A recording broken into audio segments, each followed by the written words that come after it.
next few weeks will be interesting. Astrology of the US election, let's go. It's a week out and it's looking pretty crazy. This news combined with a lot of other news I've been seeing, and the fact that we have a Mercury retrograde coming up and the pre-shadow starts the day after the election, y'all, you know what that means. Because the Mercury retrograde will go over the United States ascendant opposite Uranus and Gemini, the sign that rules media and communication and information, in the 7th house of other people. Literally, the Mercury retrograde shadow period starts at 6 degrees Sagittarius, which is opposite Uranus and Gemini. Retrograde starts at 22 degrees Sagittarius, which is opposite the United States Mars and where Jupiter currently is. This is looking crazy. Okay, translation. Unexpected chaos around communication, technology, i.e. the voting process. This little news tidbit, I feel like this is going to have a lot to do with it. A lot of people are probably going to suspect that not all votes are valid votes. So it's going to go through this whole reassessment. Y'all see my other videos about the election, because I said I feel like some fuckery is going to happen, and this is on brand for that said fuckery.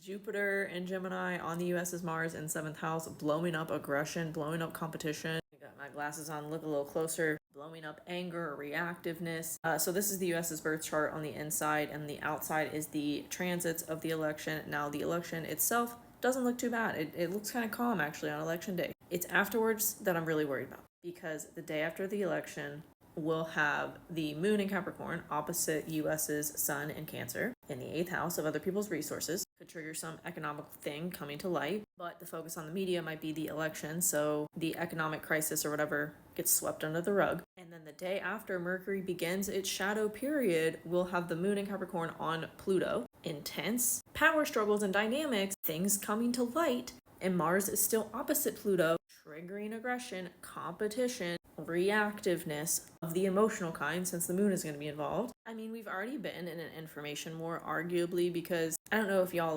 look at both sides of the argument for the election, but it's like everyone's living in two different realities, two different planets, two different dimensions. Opposition is at an all-time high, and there's no middle ground. This is resulting in some pretty scarily extremism, and I wouldn't be surprised if we see news from the election day of at the polling centers, physical fights breaking out, yelling matches, screaming matches, because that's what all this is giving, especially because Venus, the planet of values and relationships, will be opposite the US's Mars, planet of aggression, in the sign of communication. Jupiter is there. Jupiter blows up, expands anything it touches in the area of the US's people or relationships. Not to mention this whole conjunction between Jupiter and Mars, combined with the opposition of Venus, both are squaring the US's Neptune and Virgo in the 10th house of public image and reputation. Y'all, I've been in France for the last 6 weeks. People are literally what the fuck is going on over there? Are y'all okay? And I'm no, I don't think we are. That's why I'm here.